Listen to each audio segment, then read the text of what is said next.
नमस्कार दोस्तों, बात करेंगे एयर इंडिया क्रैश 171 जो फ़्लाइट हुई थी बोइंग की 787 ड्रीम लाइनर। उसकी प्रिलिमिनरी रिपोर्ट आई है। 8:07 पे प्लेन ने टेक ऑफ किया। सारे पैरामीटर्स नॉर्मल थे। स्पीड नॉर्मल, जो आइडल स्पीड होनी चाहिए थी टेक ऑफ के टाइम पे वो स्पीड थी। उसके बाद जो एल्टीट्यूड ग्रैब करना चाहिए 600 फीट का वो एल्टीट्यूड था, यानी सारी चीज़ें नॉर्मल चल रही थी। यहीं पे 8:08 पे इंजन के फ्यूल कट ऑफ सिस्टम ने जवाब दिया और दोनों के दोनों इंजन 1 मिनट 1 सेकंड के फ़र्क से अपने आप बंद हो गए। एक पायलट ने दूसरे पायलट से पूछा भी कि why did you cut the fuel, और उसने मना कर दिया कि आई डिडंट, यानी कि फ्यूल सप्लाई मैनुअली बंद नहीं की गई, फ्यूल सप्लाई ऑटोमेटिक बंद हो गई।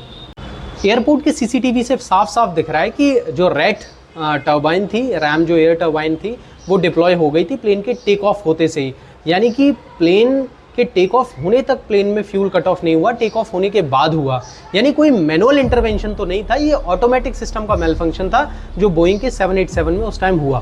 और दोनों पायलट हाईली एक्सपीरियंस थे। दोनों पायलट ने ब्रीथ एनालाइजर टेस्ट पास किया था, वेट बैलेंस क्लियर था, कोई बर्ड स्ट्राइक नहीं हुई थी प्लेन में, किसी भी तरह की प्रॉब्लम नहीं। एज पर द रिपोर्ट्स 8:09 पे मेडे की आवाज़ सुनाई देती है कॉकपिट से, और उसके बाद एक इंजन V1 ने वापस से रिकवर करना शुरू किया, बट वो वापस से बंद हुआ। पायलट्स जो कर सकते थे उन्होंने करने की कोशिश की।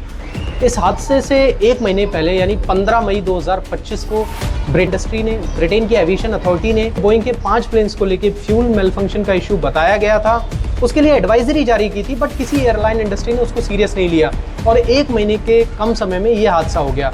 उस बोइंग इतनी बड़ी कंपनी है जिसमें 100 आउट ऑफ 42 प्लेन्स यानी 40-45% जो मार्केट शेयर है all over the India, all over the world, वो बोइंग का है।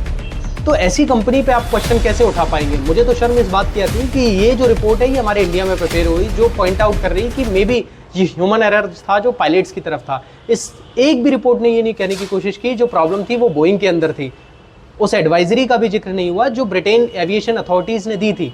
तो कहीं ना कहीं ये चीज़ बताती है कि बोइंग कितनी पावरफुल कंपनी है जो वहाँ से यहाँ तक अपना इफेक्ट डाल रही है रिपोर्ट्स को मैनिपुलेट करने के लिए। हालांकि अभी ये इनिशियल रिपोर्ट है, फाइनल रिपोर्ट आएगी, बट मुझे जैसा लगता है इस इनिशियल बेसिस पे वो कहीं ना कहीं कोशिश यही करेंगे कि ह्यूमन एरर करार करने की कोशिश करेंगे, बट ऐसा नहीं है। ये प्लेन का मेल फंक्शन है, प्लेन का इशू है, और बोइंग में आने वाले समय में भी आपको ऐसे इश्यूज़ देखने को मिलेंगे। ऐसे इंटरेस्टिंग और नॉलेजेबल वीडियोज़ के लिए हमें फॉलो करें, शेयर करें। Thank you.